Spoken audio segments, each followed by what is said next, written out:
In a previous video, I demonstrated how easy it is to build a simple robot using an ARPS circuit and an Arduino UNO.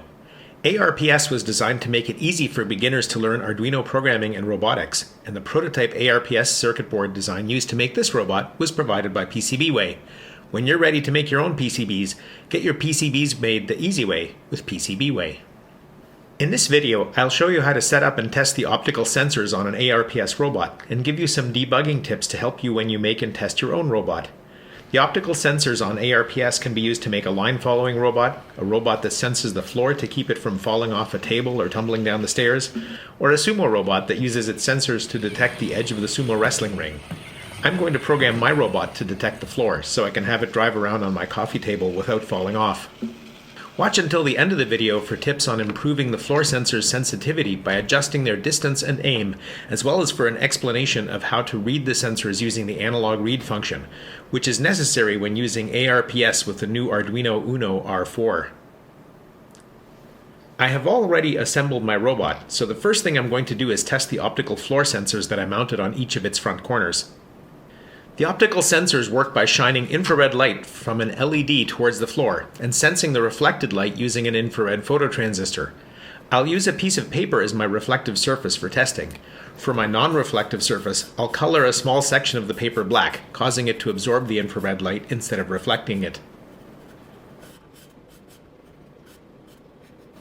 Now that my test surface is ready, I can start to create a program to test each sensor. I can begin more quickly by copying the line-following robot starter program template shared in GitHub and Tinkercad. It contains all of the setup code that I'll need to start my program, as well as some suggestions for creating a simple line-following robot. It will be easy to adapt the existing line-following program into a program that keeps the robot from falling off a desk or table. The setup function already contains a statement to turn the left floor sensor's LED on. I'll add a second statement to turn the right floor sensor's LED on as well. Then I'll use a single line comment to comment out the while loop and bypass the need for the switch 5 button press. The main loop function contains code to read the floor sensors, but since this program was originally created as a template for a line sensing robot, the variable names in the program were created for line sensors. I'll change them to floor sensors since it's easy to do using the search and replace function in the Arduino IDE. Each floor sensor phototransistor is connected to a series pull-up resistor, making these two components into a voltage divider circuit. The output voltage of each sensor circuit will change as the phototransistor's resistance changes. A phototransistor has a high resistance in darkness and a low resistance when it sees light. In this circuit, that means the voltage output will be high when the phototransistor is dark and low when it is exposed to light. Constants have been defined in the example program to help make this easier for beginners to understand. Further down in the main loop function, I'm going to comment out the forward test function. I'll use it again later and explain how to set it up then. Next, I'll add a couple of program statements that use the LEDs to show the light levels that the phototransistors are seeing. I'll turn on LED 2 if the left sensor sees light, and I'll add another statement to turn on LED 5 if the right sensor sees light. There are 4 possible combinations of the 2 light sensor inputs, and I can have the LEDs mimic these combinations by copying and pasting the statements I created for the first condition into the other 3, and then modifying their LED output code to match the inputs.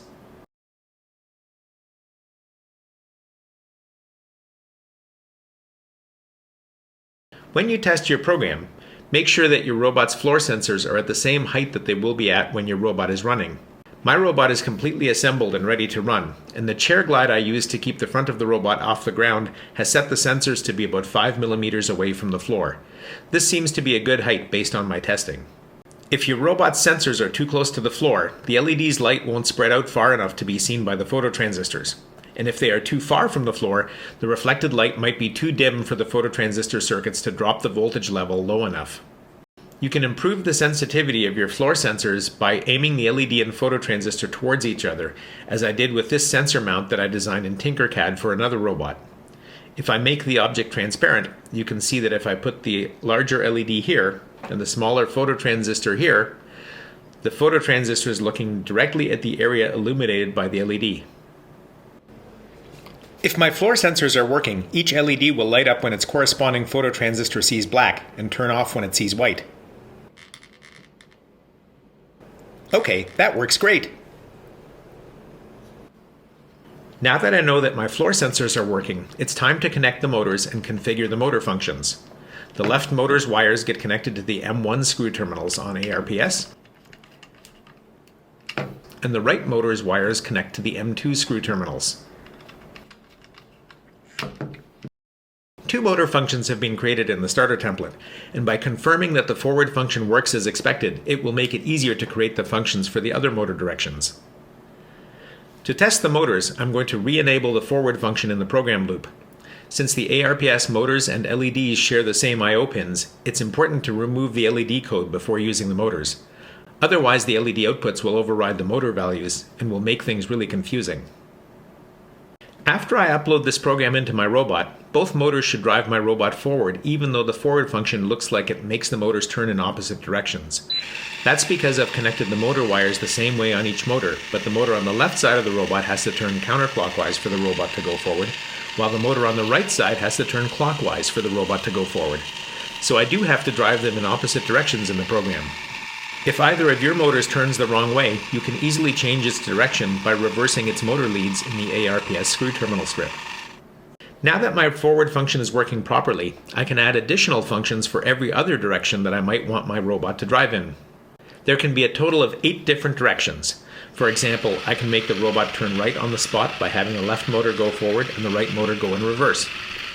I can also make the robot move forward and to the right by making the left motor go forward while the right motor is stopped. Or I can make the robot move reverse and right by stopping the left motor and making the right motor reverse. Some of these directions will be better suited for specific types of robots. I'll let you decide what will work best for your robot and make your own functions. If you're using an Arduino UNO R4 or want to improve the line or floor sensor sensitivity, I promise to explain how to read the phototransistors using the analog read function. The reason you need to do this with the Arduino UNO R4 is that the microcontroller used in these circuits has a lower maximum I/O pin output current than the one in the Arduino UNO R3. ARPS circuits built for the Arduino UNO R4 family should use a 470 ohm resistor instead of a 100 ohm resistor in series with each floor sensor LED to limit the LED current to a safe value. Unfortunately, this also decreases the brightness of the LED, making it more difficult for the phototransistor to produce enough voltage swing for reliable digital reads. I can make up for this by increasing the sensitivity of the floor sensors by using analog read functions to replace the digital read functions, and this trick will work to improve the floor sensitivity when using any of the Arduino UNO families. After changing the input functions, I'm going to need a way to see the resulting analog sensor values so I can get an idea of where to set the analog sensor thresholds. I can use the serial monitor in the Arduino IDE to display the values by adding a statement in the setup function to start the serial port, and then adding some serial print commands to the program loop to output the values of each floor sensor. First, I'll replace the digital read functions with analog reads. I'm going to need to comment out the rest of the program code while I'm testing, and I can do that easily with a block comment.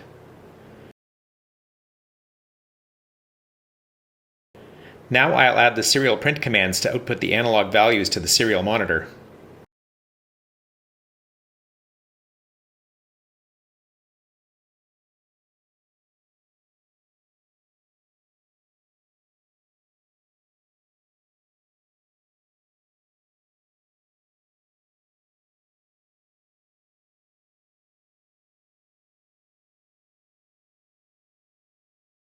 Then I'll add a half-second delay to the main program loop so that I'm not overwhelmed with sensor readings. After uploading the program, I'll go back to my test pattern to record the sensor values for the light and dark areas. Then I can modify my program to set new light and dark sensor thresholds and compare the sensor input values to these thresholds to determine if each sensor is seeing light or dark. Or for a line-following robot, I could use these differences to slightly alter each motor's output speed by using the analog write functions to control each motor. I now have all the knowledge I need to finish the program and keep my robot from falling off my coffee table. This works well on my coffee table because the light wood of the table reflects the sensor's light well, and the floor is too far away to provide much reflection, so the floor sensors interpret the lack of reflected light as darkness. I hope I gave you enough good tips and information that you will be able to use to create and test optical sensors for your own simple robots, along with some programming ideas for how to use and debug them. You can find out more about ARPS and my other microcontroller circuits on the MyRobotech website, and order ARPS printed circuit boards from PCBWay. Subscribe to this channel to learn more about electronics, programming, and simple educational robots. Until next time, keep learning.